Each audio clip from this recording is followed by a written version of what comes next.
Hey everybody, welcome back to Jay's Fifth Down Football Podcast. I'm your host, Jay Gay, and today on the podcast with me, I have four-star wide receiver, Jackson State football commit, Isiah Kendall. He's joining us today on the podcast, talk some ball, everything like that. But first, before we get started, make sure you guys check us out on YouTube, subscribe, like, share, comment. You know, we're out there. We got a bunch of good content, all football, NFL, college, and high school. Check us out. But Isiah, I appreciate you coming on the podcast with us today, man. Bro. Yes, sir. So, man, yeah. So, how's everything going with you, man? How heading to the off season? How's everything going? You going into your senior year? So, how's everything going with you right now? I was going good, just working out and getting better every day. Trying to make the team, working out with the teammates, trying to come together. Absolutely. Yeah, man. So, talk about what made football the sport for you, because everybody has something that makes them fall in love with football or basketball, wherever their sport might be. Just tell me how that all started for you and why you're sticking with it, man. You obviously love it, or you wouldn't be playing it right now. So talk about how that all came about for you. Honestly, I was finna quit football. Really? My last year was gonna be ninth grade. Like coming out my ninth grade year, I'm done because I got it. Everybody got it in my head like you good in basketball because at the time I'm playing basketball, so okay, they're like you can get a whole lot off from basketball. So I'm like, you probably right. So let me just focus on basketball and work on my craft and stuff.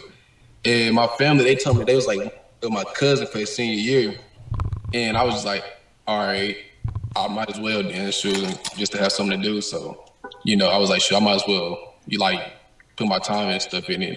Because I'm gonna want to play on the field, obviously. So right. I'm going out working out with him. He putting it in my head, like, bro, you could be a cold receiver. You could be a good receiver if you actually just took the time to work on your craft stuff. I'm not listening to a word he's saying. Yeah, I feel you, man. We get to working out. I look terrible. I would not take football serious at all. And then during the season, I had a great season that year, my sophomore year, and came to and then I offered, and as soon as it was one offers in the exact same day, and I was like, hold on now. I was like, all right, I might have like this. So ever since then I just been on my craft.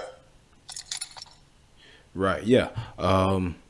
Yeah. Absolutely, man. So, talk about because and like you said, football, and it's not for everybody, but it's once you get into it, man, it is a fun sport, very technical, teaches you a lot of good traits to have, especially as a young man. Mental toughness, physical toughness, mental toughness, and just improving each and every day, because it takes that commitment and that time and that effort, right? So that's the big thing with football. For me, I played, dude, I started playing like 5 years old. I stopped after high school because I wanted to pursue other things, but, I played for a long time and I just love the sport. I still love it. Otherwise, I wouldn't be here talking with you about football. So, I just love the sport, man. It's awesome. Yeah. So, but, obviously, man, we're still in the midst of it, but we're getting out of it a little bit. But talk about how COVID-19 affected, you, because it tremendously impacted all of us in ways we didn't even think were possible. So talk about how it impacted you, on and off the field in school, all of that. Talk about that for a second. Honestly, it really never affected me in a bad way. Impact me. It kind of it really just helped me have time to myself, work on myself, and I hit the gym a lot. I went to the field a lot too and worked out and really just worked on my craft a lot through all that time and just came. Yeah. Yeah, absolutely. And it actually came from me because I'm a year older than you, but yeah, it came from me going into my senior season. So we didn't have spring practice, man, at all. That sucked. We could, get out there. We couldn't even touch a football until July, because so many restrictions, so it was just that time not being with your team. Even in going online in school, everything was online, and it was a big transition to make, obviously, and obviously, like you said, having that time to yourself to kind of reflect on some things, and taking some time to be alone. That was a good part of it. But other than that, it was really hurt us on the field, and lots of other things as well, and tremendous aspects. So, but now you guys over at Newport High School, you guys finished 6-5 this past year. What do you think has to change in order to ensure a better season going forward next year? Just really us coming together, as a team, working as one. Right now we got a new coach, so we just not getting the feel of him, and like our whole coaching staff basically new, so we just getting the feel of each other, starting to get to know each other. But right, like really, I just feel like we just need to come together because we got all the weapons that we need, and we got all the plays and stuff. We just need to come together as a team and just play team ball. Yeah, cohesiveness, man. That's a big part of any sport. Everybody's got to be on the same page. So when everybody's on the same page and you're all playing for that one goal, then it makes it easier to go out and achieve it, right? Because if everybody's kind of in different directions and you're not really together as a team, you're not bought in, you're not committed, it can make it very hard and to win games, and it's just not, you're all over the place. So it's really good for every team. We all try to just come together, right? That's a big thing in all levels, high school, collegiately, especially, in the NFL. So, I mean, yeah, that's a big thing. I like what you mentioned there, just being together and bringing that unity on the team, which is very important. Not just off the field, on the field, but off the field as well, in the locker room, that bond. Because, dude, that bond is nothing like the bond with your teammates, man. That stays with you for life, So that's just, I like what you said there, man. Good stuff. But now, what separates you from other wide receivers? What makes Isiah Kendall unique on the field? Like what about you say, hey, this is me, like he ain't like me. Talk about that, man. What makes you special, bro? I think what made me different from everybody else, I just feel like, my confidence, like me, I got a lot of confidence in myself, but I feel like, I see a lot of other players, talking and stuff like that, and some on back on me. I just go out there and play the game. If I make a big play, time a little bit, but other than that, I just go out there and play the game and just do me. Yeah, man. Let your game do the talking, right?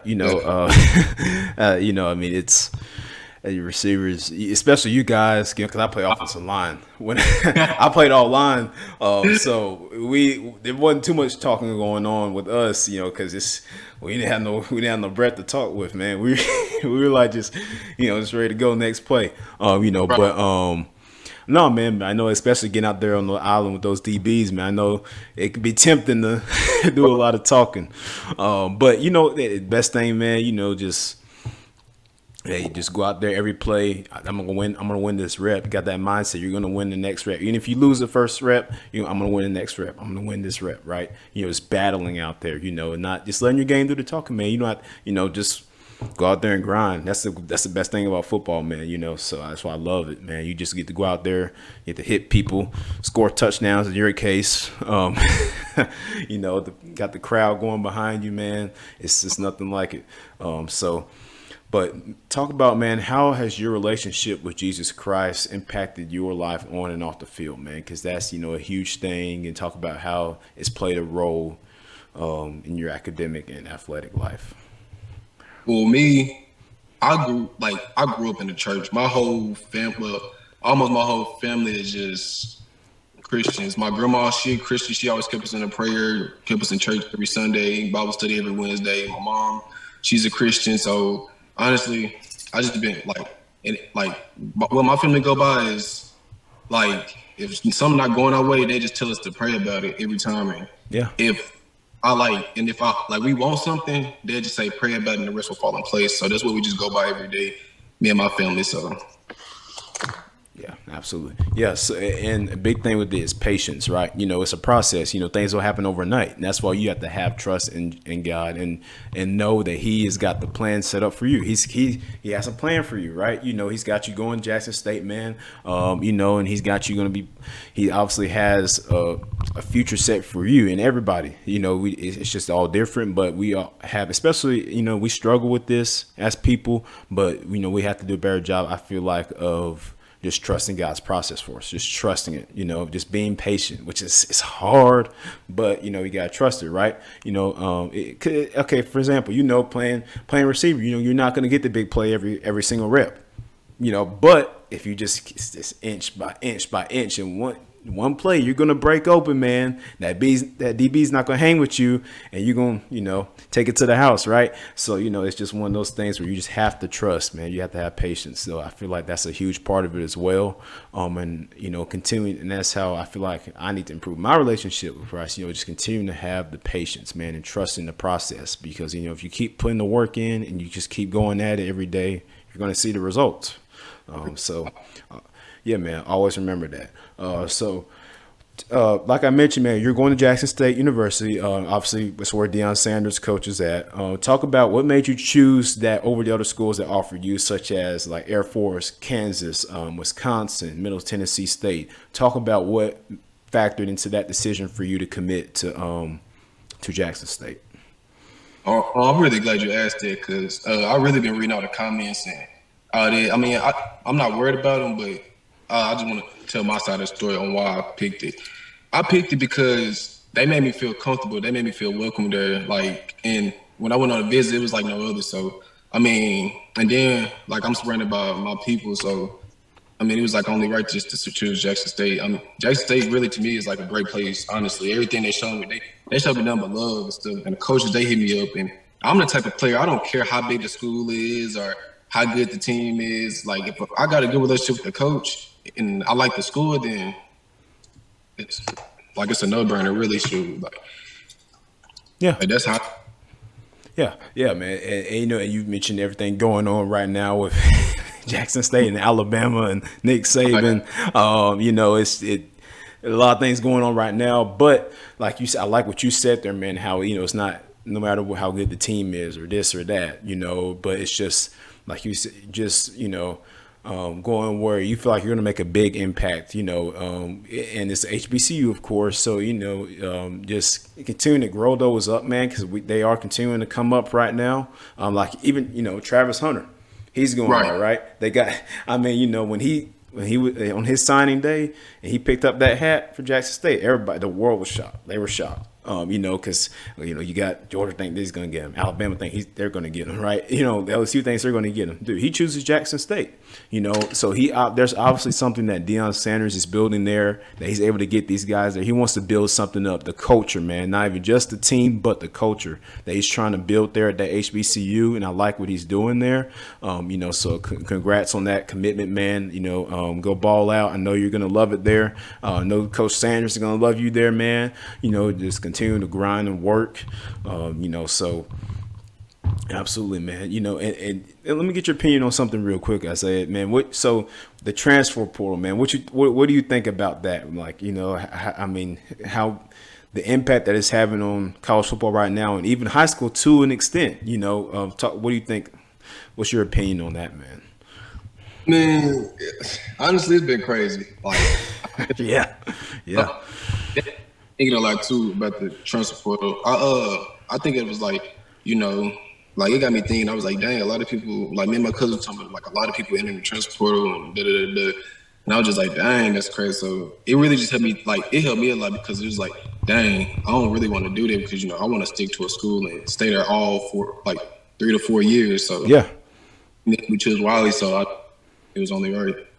Yeah, absolutely, man. And it's having a huge impact on college football right now, especially with the NIL deals and all those types of things, man. And the players are now being able to get paid through these endorsements and marketing deals. So it's a huge thing going on right now in college football, and it's having a huge impact on all these players and these programs as well. Even got two really good coaches just bashing at each other right now about it. So that's how big of a deal it is right now. But again, congrats on that commitment, man. You're gonna love it there. Go ball out. So, but last question for you, man, before we head off the podcast here, Isiah. If you could have one wish, bro, what would it be? It's any wish, man, in the world. Just one wish, though. Just one. I'm not a genie. I'm not giving you 3 wishes, but just one wish, man. What would it be?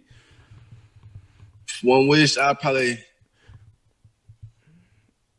just wish I probably wish to be in the NFL. Yeah, like my dream to be in the NFL. So that'd be my wish. Okay. Yeah, great wish, man. That is an awesome wish. A lot of wish for a lot of people. So what I know you probably wouldn't care like, hey, any team I go to would be good. But if you had a preference, what team would you like to go to? But I like to go to. Yeah, which team? If you have a Uh, preference. uh, I like Ole Miss. Like that was my dream school. It was my favorite team growing up. So I say Ole Miss. Okay. Yeah. Yeah. So if you get say you get to the league, man, which I'm sure you will, and you get drafted. Now obviously, you're gonna be cool with whoever drafts you, right? Because you're in the NFL. But if you Right. had the choice, if you had a dream to play for any team in the NFL, which team would that be? If you had a choice. I'll say the Seahawks. That was my favorite Seahawks. team. Okay. Oh, so that's your team. Okay. Okay. All right. Well, I can't tell you nothing, man. I'm a Falcons fan, so I can't tell you nothing. I can't tell you nothing, bro. They traded Russell Wilson away, so I don't know what holds the future. I don't know what is in the Seahawks' future, but we'll see. Um, but yeah, man, Isaiah, I appreciate you coming on to talk some ball with us today, man. Good luck to you next season, of course, senior season. And of course, in your futures at Jackson State and further on. I wish you the best of luck, man. Congratulations on that commitment once again. Go ball out, bro, and just stay true to the Lord, man. I appreciate you coming on to talk with us. Yes, sir. Appreciate you. Yes, sir. All right, guys, that was Isiah Kendall, 4-star wide receiver at Jackson State University. Make sure you guys go check us out on YouTube. Subscribe, like, comment, check us out there. This is Jay and Gay signing off from the Jay's Fifth Down Football Podcast.